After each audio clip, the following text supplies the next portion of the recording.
Today I'm going to guide you through 3 simple rituals and art practices.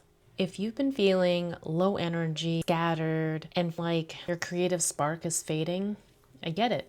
But healing happens when we gently move creatively back into our body. If you're new here, my name is Jenny. I'm a psychiatric nurse and I'm a creative mentor. I help people reconnect with their spark through creativity, community, and self-expression. Because healing is meant to be a creative journey and not a lonely one. So let's begin. You're just going to need a pen and a little piece of paper. I always start quite small, and you're welcome to bring out some colors from your art stash. We're going to take 3 deep breaths together, and I'll walk you through every step. So it's always nice to come back into your body because your mind can really tell you things like you're not an artist or you don't know what you're doing. You don't need any skills for this practice. So the first thing that we're going to do, I like to close my eyes and get out of my visual thinking mind. Breathe in through my nose and out through my mouth. This signals to our body that we're ready to slow down.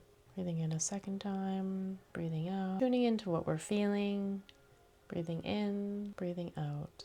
I can feel my body just slowing down and regulating. And when we do that, it also creates safe space for us to make art. So on a blank page, what we're going to do is we're going to draw one single line.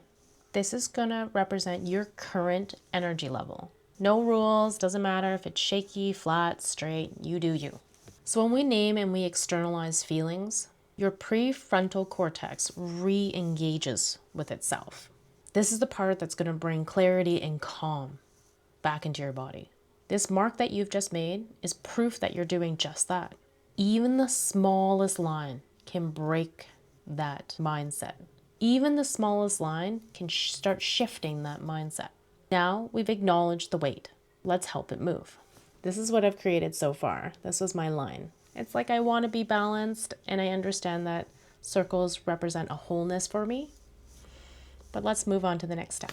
Moving the emotion. This brings presence back into the body. We're going to release some held energy here using watercolors or pencil crayons, whatever you have on hand. We're going to layer a color over the line or near it. Let's follow our breath. So feel free to inhale and do an upstroke, exhale, do a downstroke.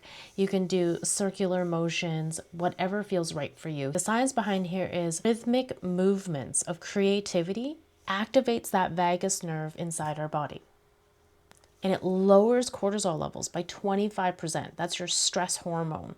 Teaching your body that through these repetitive motions that we can start feeling safe again. Feel free to reflect out loud and notice that your breath may be slowing down here. So I am going to take a color that represents kind of how I'm feeling today. I find that the color sometimes is very prominent in the way that we're feeling. So I like to take deep breaths as I do this part of the practice. And I'm just following my line. You can just follow yours, and it doesn't even have to follow your line. You can work around it too. This is just a release. Okay. So this was my painting here. It's very simple so far, right? I use the color red as it symbolizes power and passion, as well as sadness and grief and loss. The next part is meaning making. This helps us integrate and bring in a new sense of feeling within ourselves. This is the shift part. We're going to write 3 words that shift it for you. Around them, we are going to doodle and paint and color in anything that represents that word. And you can use symbols that you already know, such as like leaves or feathers or stars, cloud shapes, whatever calls to you, right? Some scribbles even, just to go around it. Completing sensory cycles will help us release more dopamine into our body.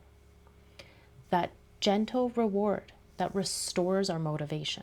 You're not just creating art, we're rewiring it. That there is a light that we can return to. So the 3 words I ended up writing on my card were surrender, trust, and gratitude.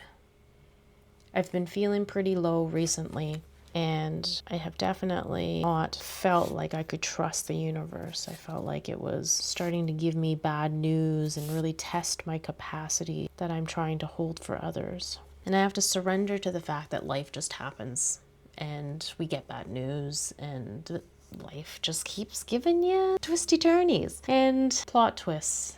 And we have to learn a lot about ourselves and our resilience and how we want to react to these things. The other one was gratitude, because I've been experiencing quite a bit of loss recently. I'm more and more grateful for the time that I do have with the people that I love and doing the things that I love, like recording these videos. If any of this brought even a small shift for you, imagine what happens when we practice together. What happens when we spend more time in our creative reflections? Join me inside the Creative Spark community. It's on School, it's free. We're building weekly rituals just like this, nice and simple, that we can reconnect with ourselves. I hope I see you inside.